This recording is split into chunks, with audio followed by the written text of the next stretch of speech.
Alrighty, everybody. So we are back on a Foul Ball Podcast presented by Foul Ball Podcast. As always, everything related to us is located at our website, foulballpodcast.org. Be sure to visit that today. And we are excited to announce that the WooSox season over in Worcester, Massachusetts is starting up March 31st at home against Syracuse. And we get to be there. So what to expect going forward as we get ready for what's going to be the dog days of summer. So what to expect? Number one, I think the WooSox should be really good. I think we should have high expectations for them, especially since Heine Bloom has always talked about time and time again how he wanted to build the whole farm system, right? He always talked about, we got to make sure everything's good to go in Worcester, everything's good to go up in Portland, up with the Sea Dogs, and then everything is good to go down in Virginia.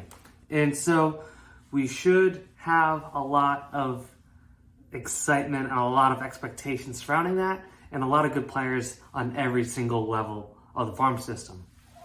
And so, of course, as always, a lot of these guys will get pulled up, brought back down, and everything else in between. So, high expectations. That's the big thing. High.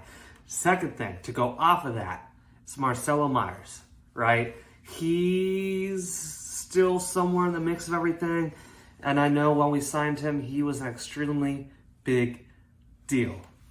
And so, we all must keep an eye out for him because there's a lot of excitement around him. I mean, there's a lot of energy when he plays, right? And so he is someone to keep an eye out for as we enter the season and continue throughout the year, essentially.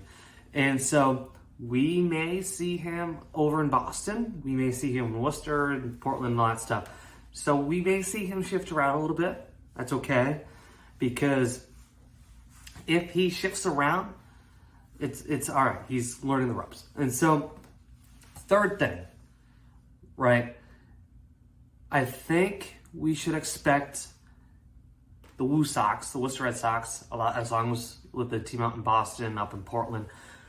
We should expect them to be around for the long haul because obviously, as we know, every team feels the heat at some point, right? Obviously, spring, summer, and fall, over 160 games, it's a lot. It's a lot to handle. It's tough. And I know last season out in Boston and Worcester, there were a lot of hot days. Hot, humid. Some of the games had the highest level of heat basically in history.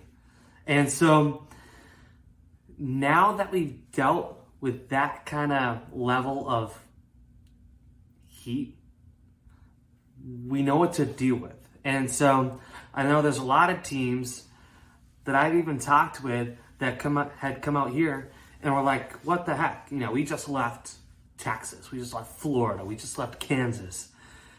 We just left there to come here, obviously to play, and wanted to leave the heat. And so that could play in our favor, and we should be ready to go with that. And so three main things to look for as we look forward to March 31st. And again, should be exciting. We'll be there, and everything related to us is found at our website, foulballpodcast.org.